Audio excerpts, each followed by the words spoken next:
Giannis est l'histoire de cette intersaison NBA, avec une tonne de rumeurs autour de lui, suggérant qu'il va demander un transfert de la seule franchise NBA qu'il ait jamais connue, les Milwaukee Bucks. De nouveaux rapports pourraient complètement changer la direction de cette situation de deux façons. Premièrement, il y a actuellement une dynamique qui pousse Giannis à rester à Milwaukee, et deuxièmement, s'il demande à partir. Une nouvelle équipe surprise est apparue comme favorite potentielle pour un échange. Discutons d'abord des rumeurs suggérant que Giannis pourrait finalement rester à Milwaukee. Parce que dès la fin de leur saison, je croyais vraiment que Giannis allait demander un transfert pendant l'intersaison. Avant que Damian Lillard ne se blesse, il semblait peu probable que Giannis demande réellement à partir. Parce qu'il était assez facile pour lui de se convaincre que Milwaukee restait un endroit où il pouvait encore plus ou moins être compétitif. Continuer à faire des ajustements à l'effectif et il est toujours resté loyal envers Milwaukee. Chaque fois qu'il aurait pu partir ou demander un transfert, il a plutôt signé un nouveau contrat et prolongé. Ils ont fait des échanges et des mouvements pour renforcer l'effectif et ont remporté un titre. Il a toujours voulu rester à Milwaukee, c'est sa maison en Amérique, c'est là qu'il veut être. Il aurait probablement pu se persuader que l'effectif de Milwaukee était assez bon pour le convaincre de rester. Mais tout a changé lorsque Damian Lillard s'est blessé, quand il a été victime d'une rupture du tendon d'Achille. Et il était clair que la saison prochaine allait être une saison perdue pour les Bucks. L'avenir était encore plus incertain étant donné l'âge de Damian Lillard, son contrat et sa blessure. Soudain, il est devenu évident que pour être compétitif et tenter de remporter un titre dans les prochaines saisons, maintenant trentenaire, Giannis ne devait pas rester à Milwaukee. Et la seule chose qui allait surpasser sa loyauté envers les Bucks et son désir d'y rester, c'était son envie de gagner un titre. J'ai toujours cru cela, comme la plupart des gens, cependant lors de certaines réunions que Giannis a eues avec Milwaukee. Dans certains de ces rapports que nous recevons, il semble qu'il y ait en fait une réelle possibilité que Giannis reste avec les Milwaukee Bucks. Cela changerait beaucoup de choses pour l'intersaison, modifiant les plans de nombreuses équipes, ce qui serait extrêmement surprenant pour moi.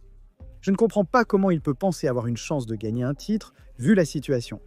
Damian Lillard ne sera pas échangé et restera dans l'effectif pour les années à venir. L'équipe manque d'autres très bons éléments. Ils doivent régler des questions sur la free agency. Je ne comprends pas cette mentalité d'un point de vue compétitif, mais la loyauté de Giannis envers Milwaukee est peut-être très forte. Ou alors il regarde autour de la ligue et se rend compte que toute équipe qui l'échangerait devrait abandonner beaucoup de choses.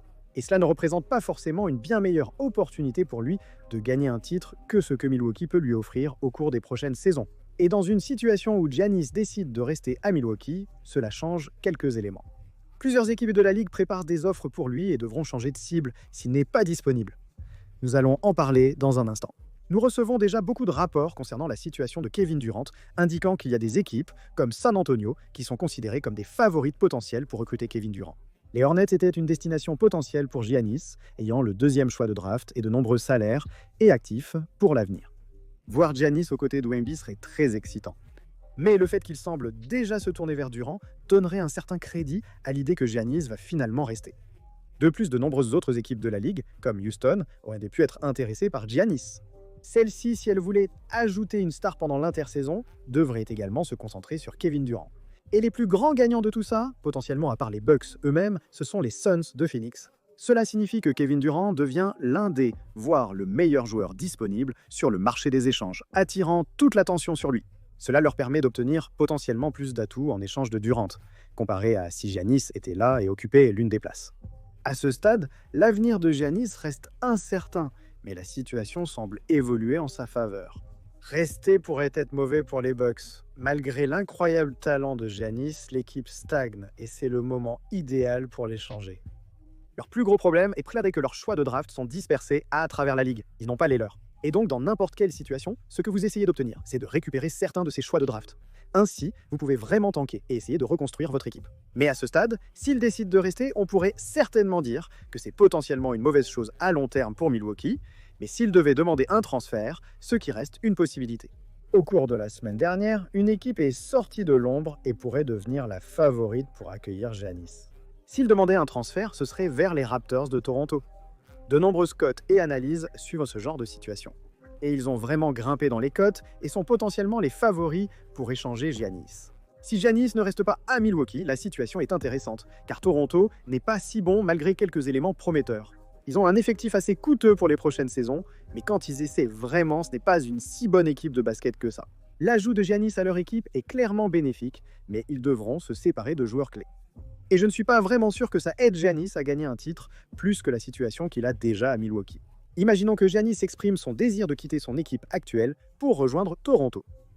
Voici à quoi pourrait ressembler le package d'échange, peu importe le package. Scottie Barnes doit absolument faire partie de l'accord.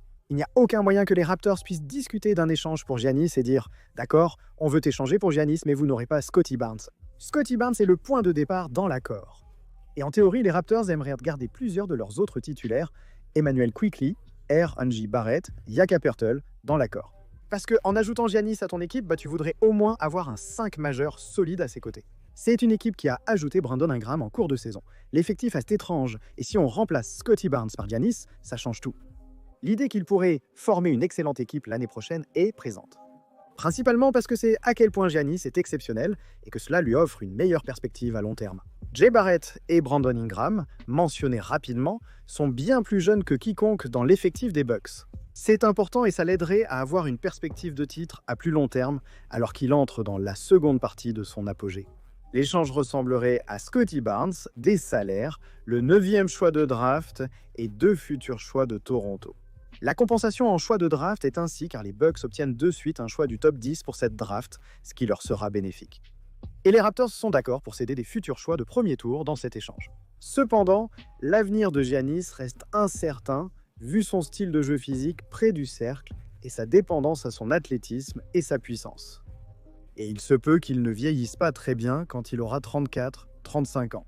Donc tu ne veux pas échanger tes choix de draft de 2031 ou 2032, tu pourrais le faire selon ton niveau de désespoir. Pour ajouter Giannis, tu devrais échanger tes choix de draft tôt dans le processus plutôt que tard.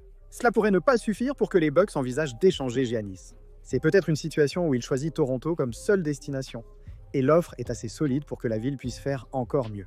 Ils ont d'autres éléments dans leur effectif qui sont certainement des jeunes joueurs intéressants, et je pense vraiment que Milwaukee serait intéressé par eux. Mais le plus gros inconvénient pour Milwaukee dans tout échange concernant Giannis, c'est ce dont nous avons discuté plus tôt. Et c'est qu'ils n'ont pas beaucoup de contrôle sur leur choix de draft pour l'avenir. Et donc il faudrait mettre en place une très grosse construction impliquant 3 ou 4 équipes avec des éléments allant dans plusieurs directions différentes pour que les Bucks récupèrent une grande partie de leur choix de draft futur. La situation de Kevin Durant à Phoenix est similaire. Ils préféreraient l'échanger à Houston pour récupérer leur propre choix de draft. Les Bucks souhaitent récupérer leur propre choix de draft dans un éventuel échange impliquant Giannis. Cependant, oui, c'est compliqué car leurs choix sont éparpillés dans la ligue. Il n'est pas toujours aisé d'envoyer des atouts à ces équipes pour récupérer leur propre choix de draft dans cette situation. Toronto ne possède aucun de ces choix de Milwaukee. On pourrait faire une structure similaire et potentiellement renvoyer certains de ces choix aux Bucks. Je pense que Scottie Barnes, un choix du top 10 dans cette draft et du capital de draft futur, y compris certains de leurs propres choix, est un bon point de départ pour commencer. Si vous essayez d'échanger Giannis à Toronto ou ailleurs, rien ne garantit que les Bucks accepteraient ce genre de structure, mais c'est au moins intéressant.